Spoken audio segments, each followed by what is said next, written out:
Graduate MLC ఎన్నికలపై NDA కూటమి భాగస్వామ్య నేతలకు చంద్రబాబు టెలికాన్ఫరెన్స్ ద్వారా దిశానిర్దేశం చేశారు. ఈ సందర్భంగా ఎమ్మెల్సీ ఎన్నికల్లో రాజేంద్ర ప్రసాద్, రాజశేఖర్ను భారీ మెజార్టీతో గెలిపించాలని కోరారు. ఎన్డీఏ పక్షాలతో సమన్వయ సమావేశాలు పెట్టుకుని పనిచేయాలని సూచించారు. ఏ ఎన్నిక వచ్చినా గెలిచినప్పుడే సుస్థిర పాలన ఉంటుందన్నారు.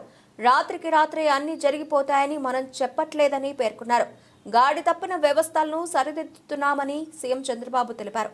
కాగా ఇటీవల 2 తెలుగు రాష్ట్రాల ఎమ్మెల్సీ ఎన్నికలకు కేంద్ర ఎన్నికల సంఘం షెడ్యూల్ విడుదల చేసిన విషయం తెలిసిందే.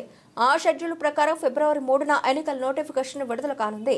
ఫిబ్రవరి 27న పోలింగ్ ఉంటుంది. మార్చి 3న ఓట్ల లెక్కింపు ఉండనుంది.